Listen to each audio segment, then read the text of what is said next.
যখন কামড়ায় মানুষকে, পুরুষ মশা কামড়ায় না মহিলা মশা কামড়ায়? বলেন পুরুষ মশা না মহিলা মশা?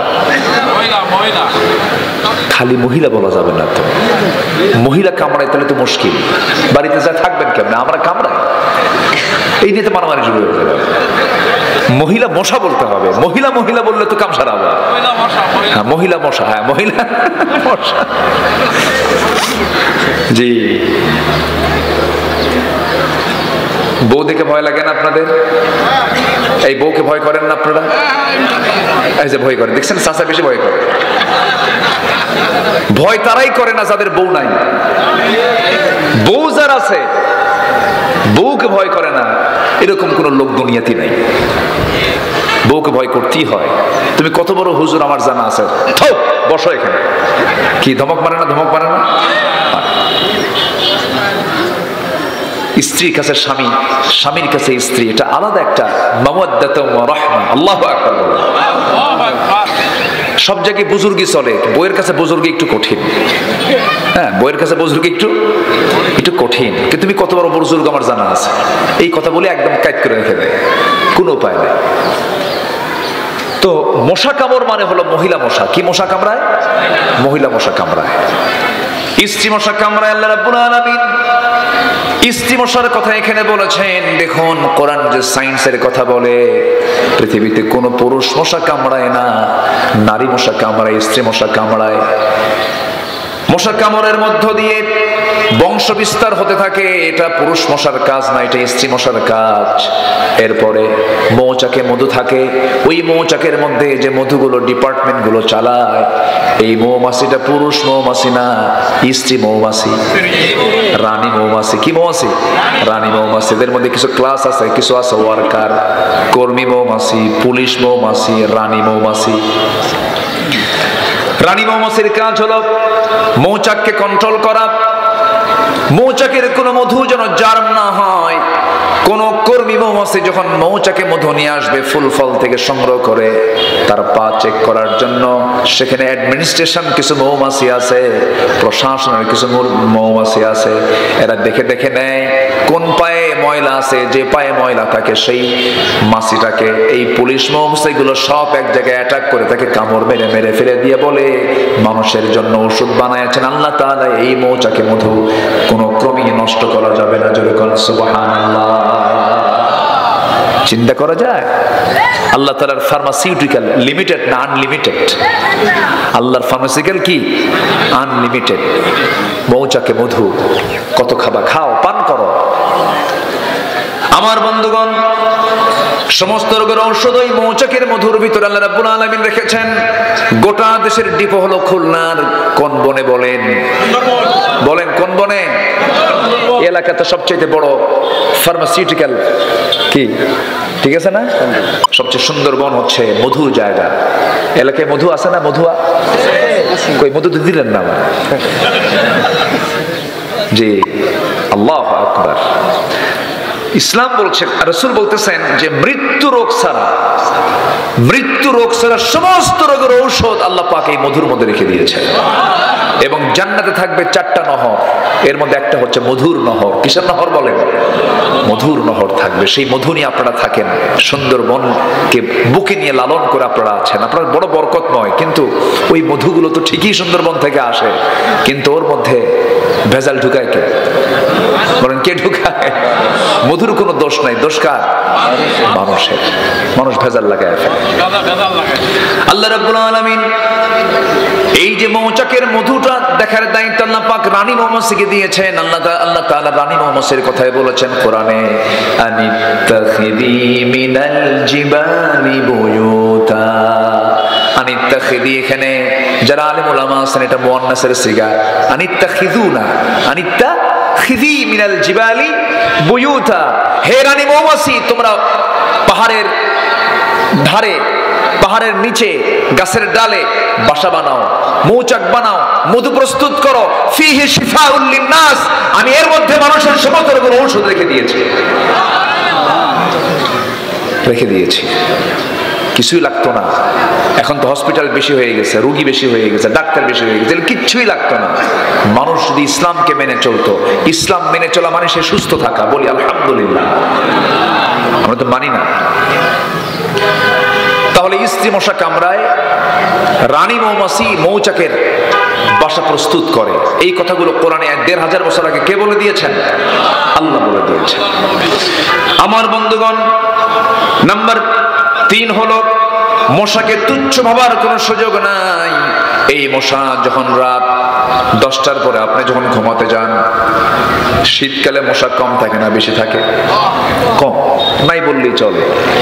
আপনি দেখলেন 2-1টা মশা, একটাও নাই। গোটা ঘর আপনি তালাশ করে দেখেছেন, মশা কোথাও নাই। কিন্তু আপনি যখন ঘুমাতে গেছেন, লাইটটা বন্ধ করেছেন, আপনার চোখে তো আরো পড়বে না, কারণ লাইট বন্ধ হলে তো মশাদারও দেখা যায় না। কিন্তু আপনি লাইট বন্ধ করে যখনই ঘুমায় গেছেন, কোন দিক থেকে মশা আবিষ্কার হয়ে আপনার কানের কাছে এসে কি সুন্দর করে গান গায়, সারেগামা পাধানিসা, কি আছে না বলেন তো, গান গাওয়া শুরু করে দিল। তাহলে এই যে এই খুঁজে পেল আপনাকে কেমন করে? সায়েন্স বলতেছে ৭৫ ফুট দূর থেকে সে টের পায় যে এখানে একটা সলিমুদ্দিন শুয়ে আছে। কত ফুট দূর থেকে? ৭৫ ফুট দূর থেকে। তাহলে কি তার আল্লাহ পাক সেন্সর দিয়েছেন, কি এটার নাম কি? সেন্সর। মানে সেন্সরটা তার এত মজবুত যে দূর থেকে সে টের পায়। এবং সে যখন ওই কোন স্কিনে যখন সে যখন হুল ফোটাতে নাই, প্রথমে সে ওইটুকু অংশ আগে অবশ করে। কি করে? এটাকে পরিভাষায় কি বলে? যে মেডিকেল যারা ডাক্তার, অবসর আরেকটা পরিভাষা আছে। আচ্ছা যাই হোক, আমার মেমোরিতে এখন মানে কাজ করছে না। তো ওইটুকু অংশ করে কি অবশ বানায় ফেলে। অবশ বানায়া বলে সলিমুদ্দিন তুই টের পাবি, তোর বাপও টের পাবে না। এরপরে হুল ফুটায়া ওর প্রয়োজন মাফিক রক্তটা সে শোষণ করে নেয়। আল্লাহু আকবার বলবেন না? জোরে বলি আল্লাহু আকবার।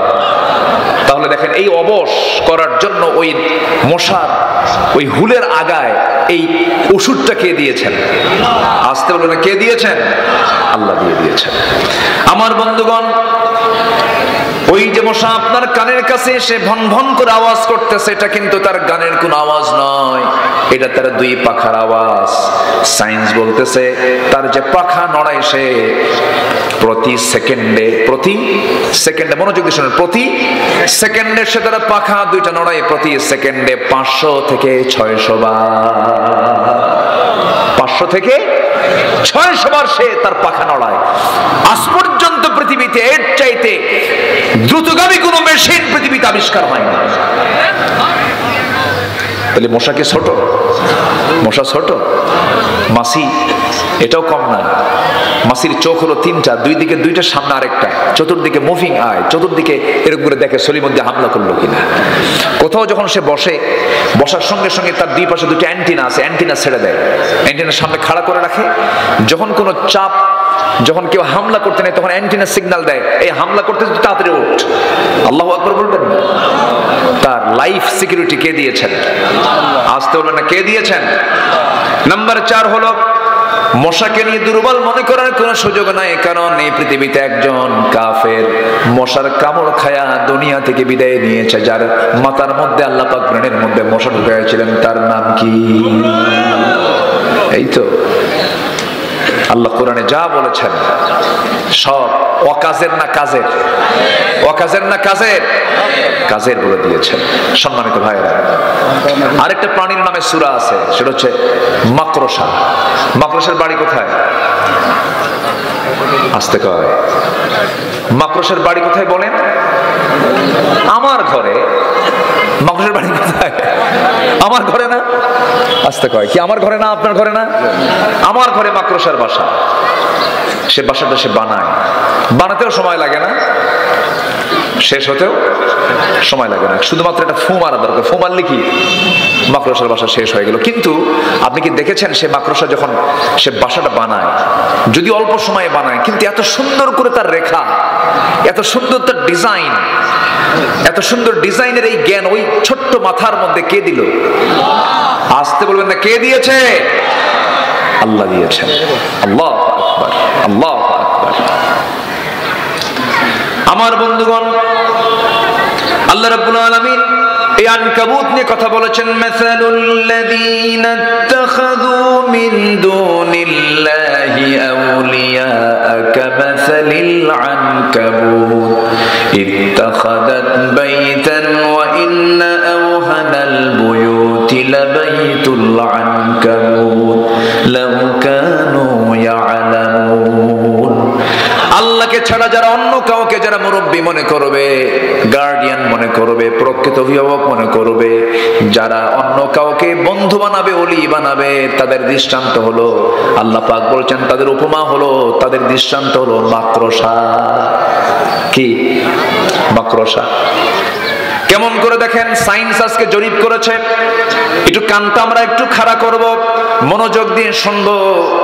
মাকড়সাকে নিয়ে সম্প্রতি জুওলজি ডিপার্টমেন্ট গবেষণা করে দেখেছে, প্রাণীবিদ্যা যারা প্রাণী নিয়ে যারা গবেষণা করেন, জুওলজি বলছে বিশ্বে হাজার হাজার প্রজাতির মাকড়সা রয়েছে।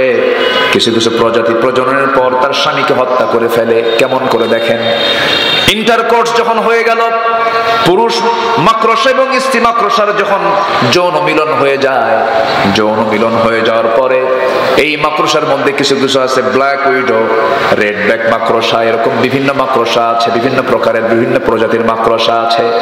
আমার এলাকার এখানকার টিকটিকি আর ঢাকার টিকটিকি দেখতে কিন্তু একটু ভিন্ন রকম।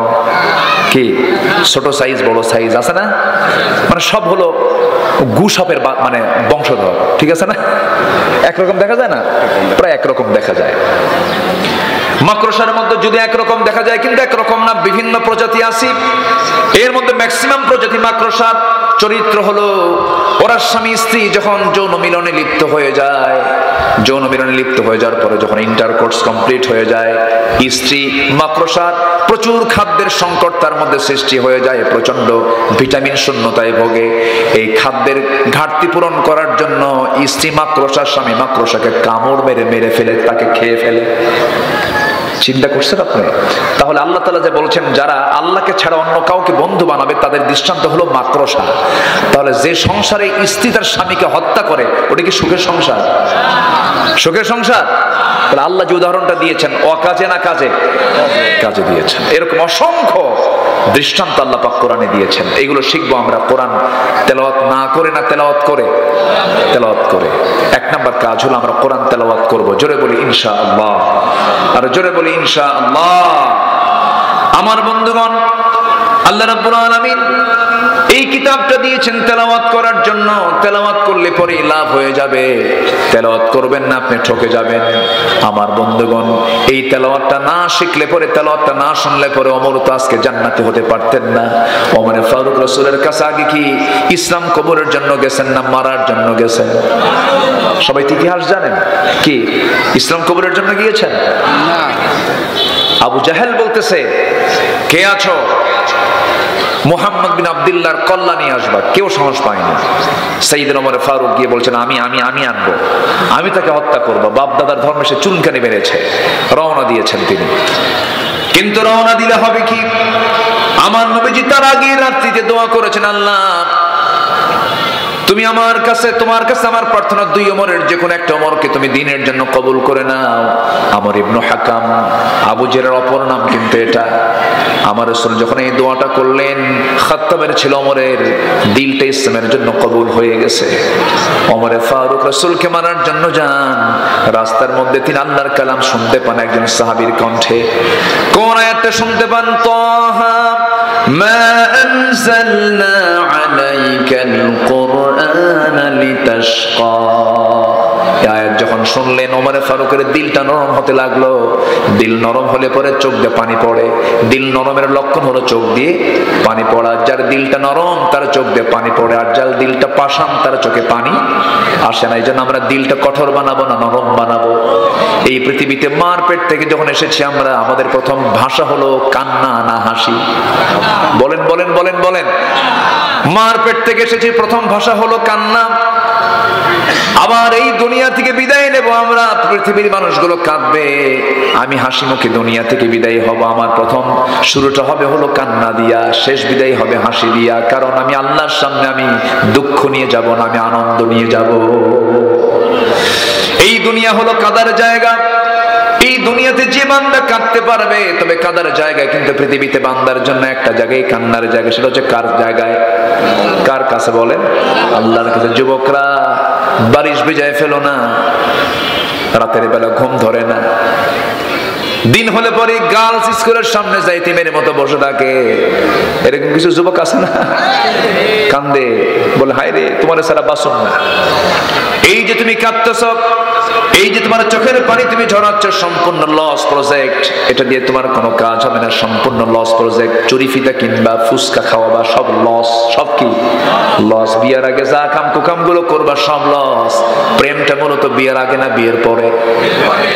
আসতে কয় বিয়ের আগে না বিয়ের পরে? বিয়ের পরেই তো প্রেম হবে। কিন্তু আজকে সমাজে আগে বিয়ের আগে না বিয়ের পরে? বিয়ের আগে যদি কেউ প্রেম করে শেষ করো বাবা, বিয়ের পরে কোনো প্রেম খুঁজে পাবা না। বিয়ের পরে হবে সবই কিলাকিলি। কি হবে? কিলাকিলি, মোহাব্বত থাকবে না। এই চোখ দিয়ে আল্লাহর জন্য কাঁদবো আমরা। এই চোখের পানি যদি আল্লাহর ভয়ে ফেলতে পারি, আল্লাহর কসম করে বলি 7 সমুদ্র দিয়া জাহান্নামের এক কোণাও নিভবে না। কিন্তু আপনি যদি আল্লাহর ভয়ে কাঁদতে পারেন, 7টা জাহান্নাম আপনার এক ফোঁটা চোখের পানি দিয়ে নিভে যাবে। আমরা কাঁদবো কার কাছে? রাসূল যখন কাঁদতেন পাগলের মতো কাঁদতেন। রাসূল যখন কাঁদতেন বেকরার হয়ে যেতেন। হাদিসে আসছে, নাসাঈ শরীফের হাদিসে আসছে, আমার নবীজি সেজদার মধ্যে যখন কাঁদতেন, নবীজির চোখ বেয়ে বেয়ে পানি পড়তো, মুখ দিয়ে আওয়াজ বের হতো। নামাজের সময় সেজদায় পড়ে পড়ে তিনি একটা আওয়াজ তার মুখ থেকে বের হতো। সে আওয়াজটা হলো, চুলায় আগুন ধরায় দিয়া পাতিলে পানি তুলে দিয়া যদি আগুন যদি জ্বালানো হয়, চুলা যদি গরম করা হয়, পাতিল যদি গরম করা হয়, গরম পানি যখন সিদ্ধ হয়ে যখন টকবক করে যে আওয়াজটা হয়, সিদ্ধ করা পানির যেমন টকবক আওয়াজ হয়, আমার নবীজি যখন সেজদায় পড়ে কাঁদতেন, নবীর মুখ থেকে এমন টকবক টকবক আওয়াজ বের হতো। আমার নবীজি এত কাঁদতেন। এই জন্য এই দুনিয়াটা হলো কাদার জায়গা। আল্লাহর কালাম গুলো সুন্দর করে তেলাওয়াত করবো আমার বন্ধুগণ, আমার ভাইরা। সাইয়েদনা ওমর ফারুকের মতো মানুষ আল্লাহর কালাম যখন শুনলেন, দিলটা নরম হয়ে গেল। নবীর সামনে গিয়ে বলছেন, ইয়া রাসূলুল্লাহ, এই তরবারি আপনার গর্দান উড়ানোর জন্য এসেছিল, কিন্তু পারল না। একমাত্র আমাকে বাধার প্রাচীর হয়ে দাঁড়িয়েছে, তার নাম কি? কোরআন আমাকে সম্পূর্ণ উল্টায় দিয়েছে। আপনি আমাকে পড়ায় দেন, আশহাদু আল্লা ইলাহা ইল্লাল্লাহু ওয়াহদাহু লা শারীকা লাহু ওয়া আশহাদু আন্না মুহাম্মাদান আবদুহু ওয়া রাসূলুহু। হেদায়েতের মালিকটাকে আরো জোরে হেদায়েতের মালিককে বলো। আমার আল্লাহ হচ্ছেন হেদায়েতের মালিক। হেদায়েত চাইবো আমরা কার কাছে?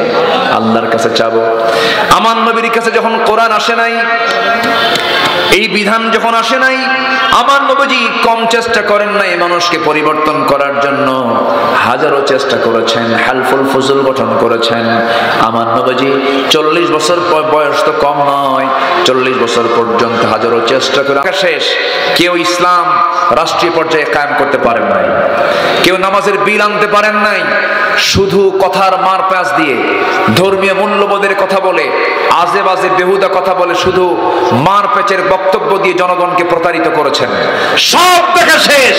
আগামীর দেশ আমরা দেখতে চাই মুসলমানরা কোরআনের দেশ, ঠিক কিনা? চান কারা কারা হাত উঁচু করে দেখান মুসলমান।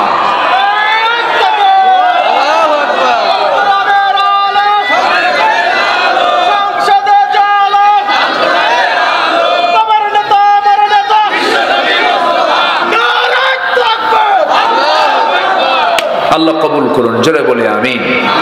আরো জোরে আমিন।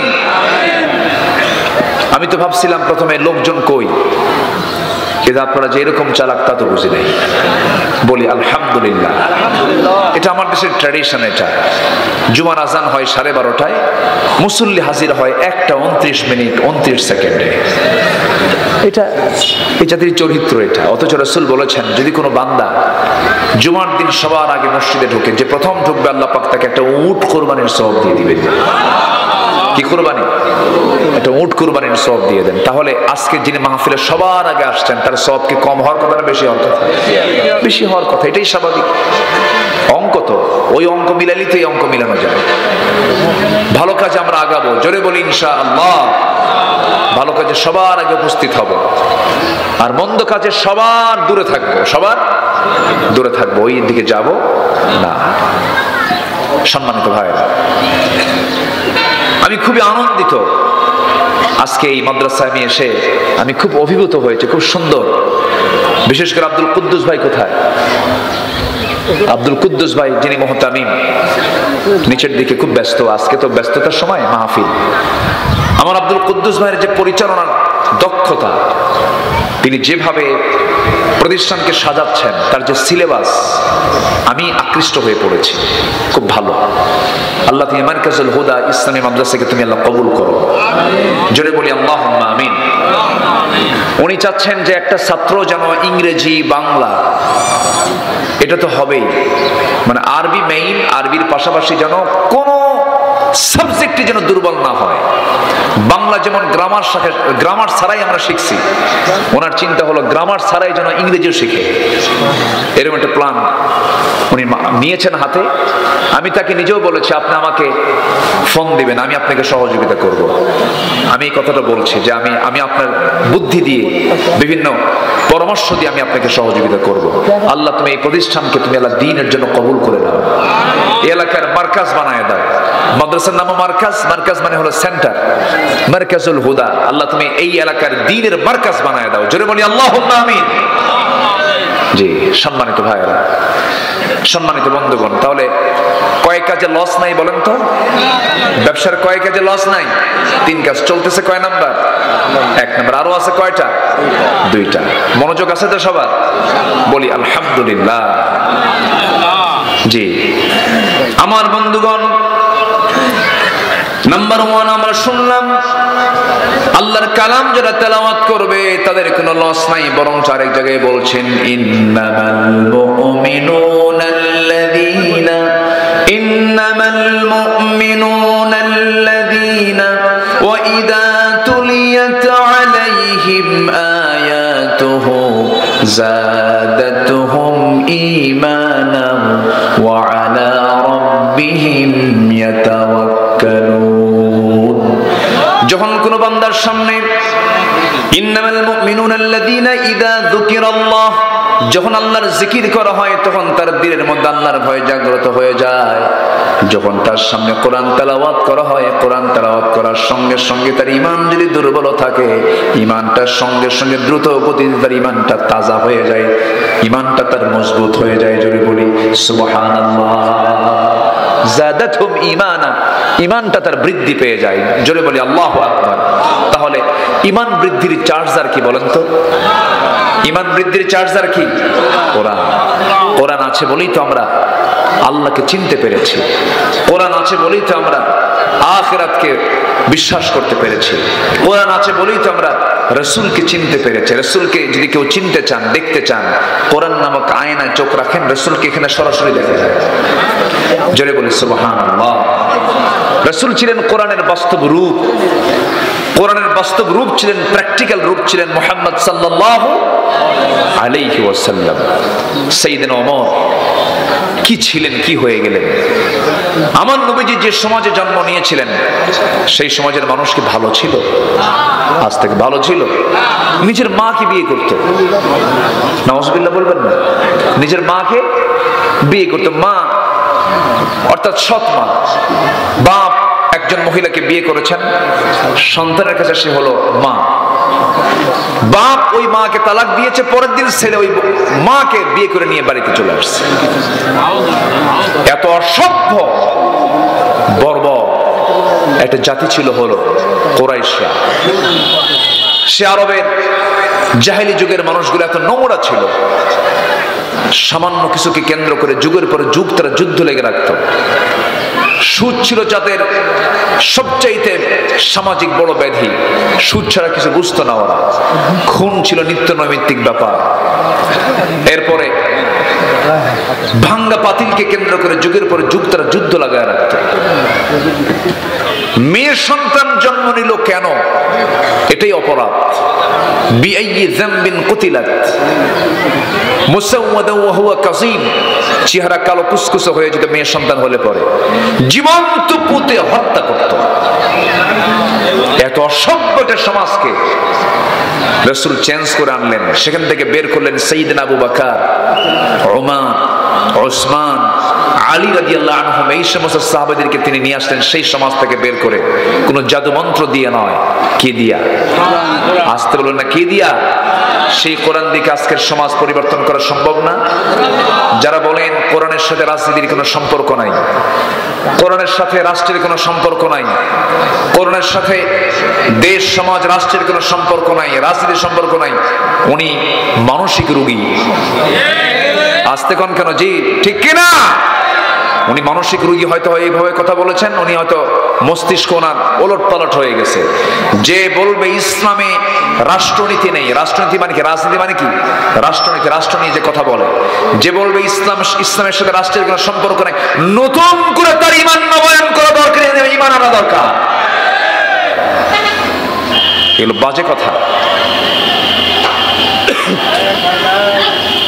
বসে বসে পড়ুন না? জি দেবো। হ্যাঁ আপনি বসেন। ও বাড়ি চলে যাবেন?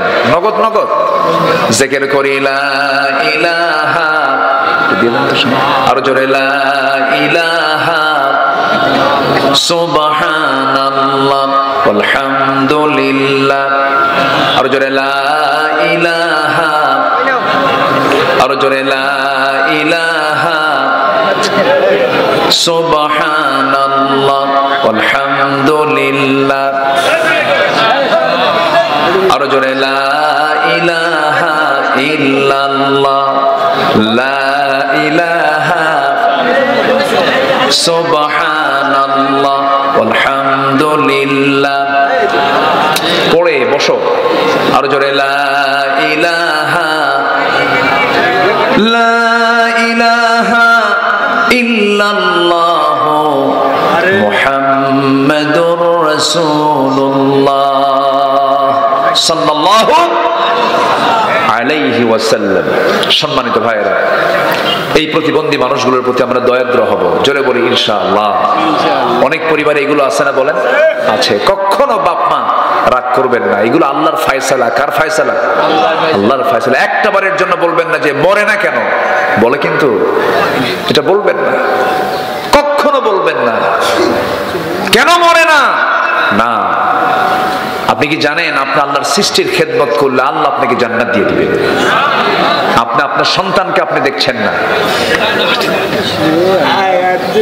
আর 100 লাগবে।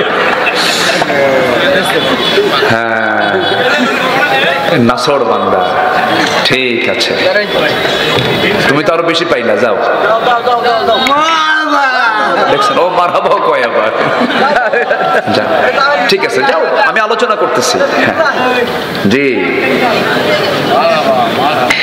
সম্মানিত ভাইয়েরা, পাগলও টাকা চিনে।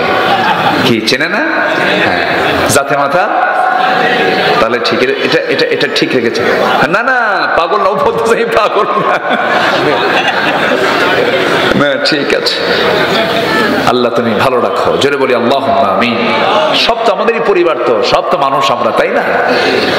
সব তো মানুষ, আমরা সবাইকে সমান চোখে দেখবো। জোরে বলি ইনশাআল্লাহ। দেখছেন লোকমা আমারে দিয়েই গেল, কিন্তু আমি কিন্তু পাগল না, ঠিক আছে? ও কিন্তু সিগন্যাল দিয়ে গেল। জি আল্লাহ তুমি তাকে সুস্থ করে দাও। জোরে বলি আমিন। সম্মানিত ভাইয়েরা, তাহলে আমার নবীজির ওই সমাজের মানুষগুলো এত নোংরা ছিল, সেই নোংরা সমাজকে আল্লাহ রাসূল সুন্দর সমাজ বানালেন। কিচ্ছু দিয়ে নয়, কোরআন তেলাওয়াত দিয়ে। কি দিয়ে? কোরআন তেলাওয়াত দিয়ে তাদের তেলাওয়াত শিখালেন। কোরআনের সমাজ রাষ্ট্র তিনি গড়ে তুললেন। আমার বন্ধুগণ, আমার নবীর সামনে একজন সাহাবী চোখের পানি ফেলে ফেলে কান্দেন, নতুন দিন গ্রহণ করেছেন। রাসূল বলছেন, সাহাবী কান্দো কেন? ইসলাম কবুল করে ঠকছো নাকি? না হুজুর, আমি এই জন্য কান্দি না। কেন কান্নাকাটি করছো বলো? সঙ্গে সঙ্গে তিনি বলছেন, হুজুর কান্নাকাটি করার কারণ অন্য কিছু নয়, কারণ শুধু একটাই, সেটা হলো জীবনে যেটা কোনোদিন মনে হয় নাই কিন্তু অপরাধটা করে ফেলেছিলাম, কিন্তু যেদিন আমি ইসলাম কবুল করেছি সেই দিন থেকে আজ পর্যন্ত আমার চোখে কোনো ঘুম নাই। কেন ঘুম নাই? কি হয়েছে তোমার? হুজুর রাতের বেলা ঘুম পাড়তে গেলেই আমার সন্তান আমাকে পিছন থেকে ডাকে। কোন সন্তান তোমার? যে সন্তানকে আমি আমার নিজের হাতে মেরে ফেলেছি, আমি নিজের হাতে খুন করেছিলাম। কেমন করে বলো? হুজুর জাহেলি যুগে মেয়ে সন্তান জীবন্ত পুঁতে আমি হত্যা করেছি। রাসূল বললেন, একটু ঘটনাটা খুলে বলো তো। নবীর সামনে সাহাবী বসে গেলেন হাঁটু গেড়ে দিয়া। রাসূল বলছেন, সাহাবী বলো, আমি তোমার মুখ থেকে শুনতে চাই, বলো তো কেমন করে মানলা তুমি? আমার নবীর সামনে বসে গিয়ে ওই সাহাবী কেঁদে কেঁদে বলছেন, হুজুর সন্তানটা আমার স্ত্রীর গর্ভে যখন চলে এলো 6 মাস, সন্তানটার বয়স 6 মাস হলে বউটাকে বললাম, যাও বাবার বাড়ি চলে যাও, ডেলিভারি হওয়ার পরে আসো, ছেলের সন্তান হলে পরে নিয়ে আসবা সঙ্গে করে, মেয়ের সন্তান হলে পরে জীবন্ত পুঁতে হত্যা করবা। এই কথা বলে পাঠিয়ে দিলাম। সন্তানটা মেয়ে হয়েছে কিন্তু আমাকে বলা হলো মৃত হয়েছে। আমার চোখের আড়াল করে অন্য বাড়িতে ধীরে ধীরে বড় করে 6 বছরের মাথায় একদিন চট করে আমার সামনে সন্তানটা পড়ে গেল আমার চোখে। ধরলাম, হাত নিয়ে আসলাম বউয়ের সামনে।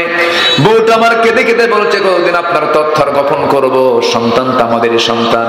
খেপে গেলাম, রেগে গেলাম, বুঝতে দিলাম না। ঠান্ডা মাথার খুনি হয়ে হুজুর সন্তানটাকে বুকের মধ্যে নিয়ে আমি আদর করা শুরু করলাম।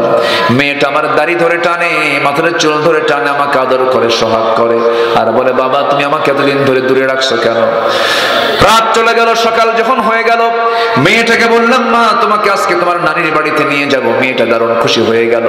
মার কাছে গিয়ে বলে, মা আমাকে সাজিয়ে দাও, গুছিয়ে দাও, আজকে আমার বাবা নানির বাড়িতে নিয়ে যাবে আমাকে। এই কথা বলে হুজুর মেয়েটাকে সাজগুজ করায় রওনা করলাম। নানির বাড়ির দিকে রওনা না দিয়ে জঙ্গলের দিকে রওনা করলাম। মেয়েটার মুখ শুকনা হয়ে গেছে। জঙ্গল পার হলাম, মেয়েটা শুকনা মুখ নিয়ে বলে, বাবা নানির বাড়ি না গিয়ে তুমি এই জায়গায় গর্ত খনন কেন করো? কি জন্য তুমি এখানে আমাকে নিয়ে এসেছো? কিচ্ছু বললাম না। গর্ত খনন করি, প্রচন্ড গরম। গর্ত খননের সময় কোদালের মাটি দিয়ে আমার বাড়ির মধ্যে মাটিগুলো ছিটকে এসে লাগে, আর আমার মেয়েটা ছোট্ট হাত দিয়া খিলাল করে করে সেই দাড়িতে রাখা ময়লাগুলো সাফ সাফ করে দেয়। আমার শরীর থেকে ঘাম ঝরে, মেয়েটা গামছা দিয়া ঘামগুলো মুছে মুছে দেয়, আমাকে আদর করে বলে, বাবা নানির বাড়ি কখন যাবে? কিচ্ছু বললাম না। গর্ত খনন যখন শেষ হয়ে গেল, মেয়েটাকে আস্তে করে বললাম, মা দেখো তো গর্ত খনন কেমন হয়েছে। মেয়েটাকে যখন বললাম, হুজুর, আমার মেয়েটা একটা মুচকি হাসি মারলো, সরল মনে বিশ্বাস করে গর্তের কাছে একাকি চলে গেল। গর্তের কাছে গিয়ে যখন উকি মেরে দেখতে লাগলো, পিছন দিকে আমি চলে আসলাম। দুটো হাত দিয়ে আমি সজনে এমন জোরে ধাক্কা মারলাম, এক ধাক্কায় সন্তানটা গর্তের মধ্যে পড়ে গেছে। চিত হয়ে পড়ে, উপর হয়ে পড়ে চিত হয়ে দুটো হাত এক জায়গায় করে বলছে, বাবা বুঝতে পেরেছি আমার মার কথা আজকে সত্য হয়েছে। তুমি আজকে আমাকে মেরে ফেলার জন্য নিয়ে আসছো বাবা। মেরে যদি ফেলতে চাও, মরে যদি যায় আর কি হবে বাবা? তোমার কাছে শেষবারের জন্য একটাবার প্রাণ ভিক্ষা চাই, একটাবারের জন্য বাঁচায় দাও। আমি তোমার কাছে শপথ করছি, আমৃত্যু এই চেহারা তোমার সামনে আমি কখনো দেখাবো না বাবা, আমাকে বাঁচায় দাও।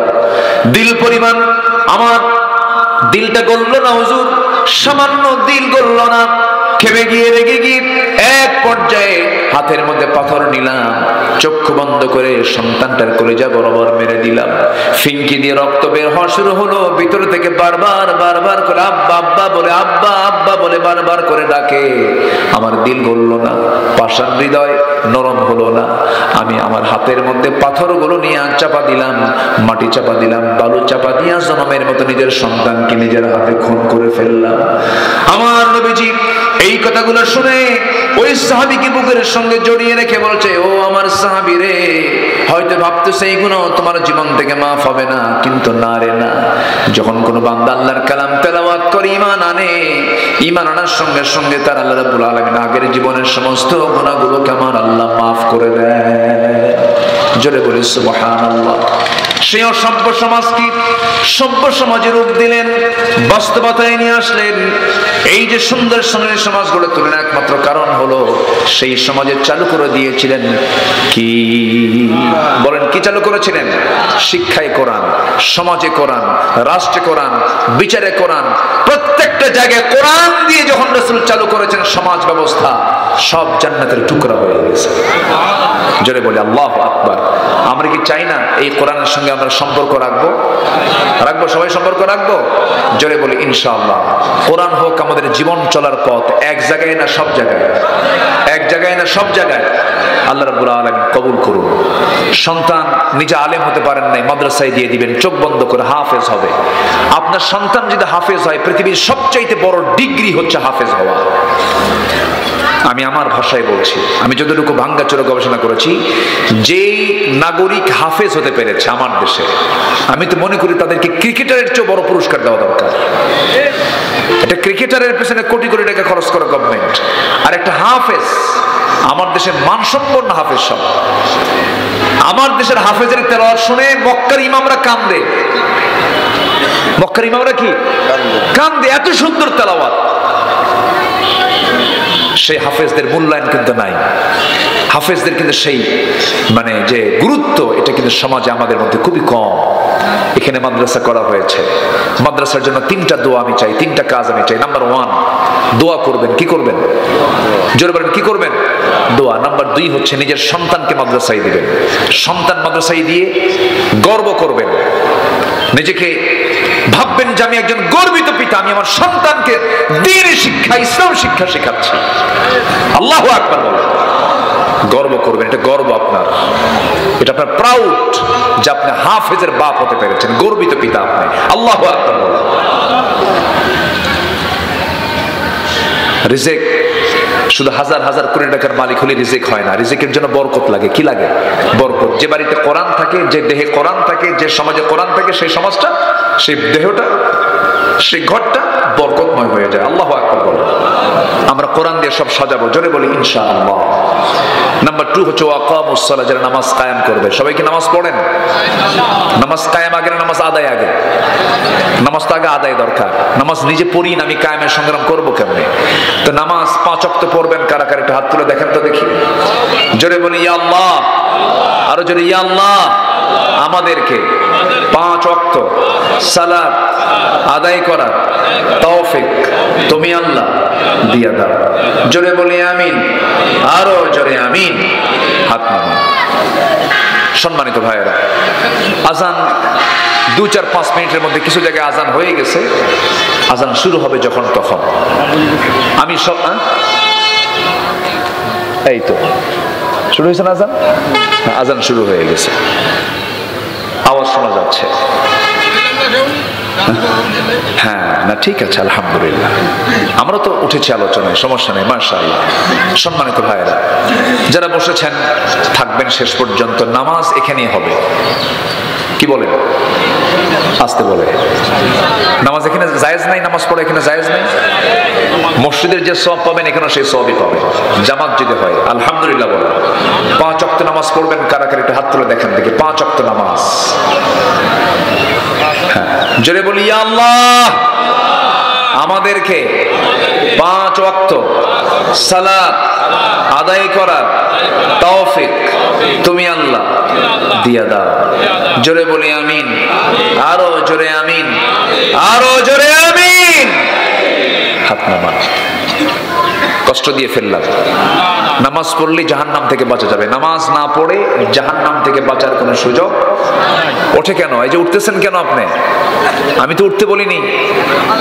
বসেন, একটু বসেন। আমরা দোয়া করব, এরপরে নামাজ হবে। দোয়া ছাড়া চলে যাবেন আপনি? দোয়া হচ্ছে আমাদের মাহফিলের অনুষ্ঠানের শেষ পর্ব হচ্ছে দোয়া। এই দোয়া থেকে যিনি মাহরুম হবেন, আমি মনে করি তো তার আব্বা আম্মার প্রতি তো তার একটু মনে হয় মোহাব্বত কম। এই দোয়া থেকে আব্বা আম্মার জন্য দোয়া হবে না? রব্বির হামহুমা কামা রব্বায়ানি সাগীরা। এই দোয়া থেকে মাহরুম হবেন কেন? বসেন, একটা লোকও নড়বেন না। সম্মানিত ভাইয়েরা, এই মাহফিলটা প্রত্যেক বছরই চলছে, 5 বছর যাবত। বলি আলহামদুলিল্লাহ। এই মাহফিলটা চলুক, এই মাদ্রাসা চলুক, সবাই চান না ইনশাআল্লাহ? তা আমি একটু সবার কাছে একটু আরজ রাখবো, যারা আসছেন, বিশেষ করে যারা আসছেন। আমি আসার সময় দেখি ওই মাদ্রাসায় ঢুকেছিলাম, একতলা ছাদ হয়ে গেছে, দোতলা ছাদ তারা করবেন, সেখানে 174 বস্তা সিমেন্ট লাগবে। এটা একটা বড় একটা খরচ, কিছু রড লাগবে, বালু লাগবে। কলামটা রেডি আছে, শুধু ছাদটা হয়ে গেলেই তারা খুশি আপাতত। তো আমি এখানে যারা আসছেন, এখানে যে মৎস্য ব্যবসায়ী আছেন, বিশেষ বিশেষ ব্যক্তিরা আছেন, তো যদি কেউ কিছু দিতে চান, বিশেষ দানটা আপনারা করবেন। আর এর মাঝে আপনাদের মাঝে কিছু চাদর ব্যাগ যাবে। চাদর ব্যাগে আমরা যে যা পারি, আমরা মানে ভাঙ্গাচোরা যে যা পারি, কেউ কম দেব না, একটু দেওয়া মানসম্মত দেওয়ার চেষ্টা করব। ব্যাগ যাচ্ছে, আমরা সবাই দেব ইনশাআল্লাহ। জিকির করি সুবহানাল্লাহ আলহামদুলিল্লাহ। কোথায় ব্যাগ কি দিয়েছেন? জি, আর কে আছেন? আমরা সবাই দেবো ইনশাআল্লাহ। যে আমার মা বোন যারা আসছেন তারাও দিবেন ইনশাআল্লাহ। কম বেশি সবাইকে দিতে হবে। আল্লাহ যেন সবাইকে দেওয়ার তৌফিক দান করেন। আপনার নাম? আজিবুর রহমান। আজিবুর রহমান, তিনি দিয়েছেন 5000 টাকা। আল্লাহ কবুল করে, নেক নিয়ত মঞ্জুর করে। আল্লাহ আমাকে নাম বলে দোয়া করে দেন। আচ্ছা, কেউ যাবেন না, সবাই বসেন। আচ্ছা, নাম প্রকাশে অনিচ্ছুক একজন দিয়েছেন 10,000 টাকা। ইমরান বিশ্বাস দিয়েছেন কিছু, তারপর আসাদ সাহেব দিয়েছেন, আব্দুর রশিদ কেশবপুর দিয়েছেন, রবিউল ইসলাম দিয়েছেন, হাসান দিয়েছেন, হাজি আব্দুল কাশেম দিয়েছেন কিছু টাকা। আল্লাহ কবুল করো, নেক নিয়ত মঞ্জুর করো, আল্লাহ আমাকে মাফ করো। চেয়ারম্যান সাহেব দিয়ে গেছেন কিছু টাকা, আল্লাহ কবুল করো। জি আল্লাহ, তুমি কারো দানকে তুমি আল্লাহ ফেরত দিও না। কেউ উঠবেন না আপনারা, আমি কিন্তু উঠতে বলিনি, সবাই বসুন, আমরা চাইবো আল্লাহর কাছে। জি আলহামদুলিল্লাহ। ওয়াইস করুনি তিনি দিয়েছেন, বিশেষ অতিথি দিয়েছেন 5000 টাকা। আল্লাহ কবুল করো। 5 না? জি আল্লাহ কবুল করুন। আপনাকে জোট করছেন নাকি? জোট? আচ্ছা ঠিক আছে, জিকির করি লা ইলাহা। আর কে আছেন? আমরা দিলটা খুলে সবাই দেব, জিকির করি লা ইলাহা। 20 টাকা। হ্যাঁ, সভাপতি সাহেব 20,020 টাকা। সভাপতি মহোদয় তিনি দিয়েছেন 20,000 টাকা দিয়েছেন। আবার উপরে 20 টাকা কেন? ও যে মোহরনার মতো, ও যে 303 টাকা না? জি, সভাপতি মহোদয় তিনি দিয়েছেন 20,000 টাকা। জোরে বলি মারহাবা। আল্লাহ কবুল করো, জোরে বলি আমিন। আমিন। আরে 30 বস্তা সিমেন্ট। আর আমার ভাইজান 40 বস্তা সিমেন্ট দিতে চেয়েছেন। জোরে বলি মারহাবা। আল্লাহ কবুল করো, নেক নিয়ত মঞ্জুর করো, আব্বা আমাকে মাফ করো। জোরে বলি আমিন। ভালো সিমেন্টটা দিবেন। মহিলাদের মধ্যে, মা বোনদের ভিতরে যারা আসছেন তারাও দিবেন। আল্লাহ তুমি দিল থেকে সবাইকে দেওয়ার তৌফিক দাও। জিকির করি আল্লাহু আল্লাহ আল্লাহু আল্লাহ লা ইলাহা ইল্লাল্লাহ।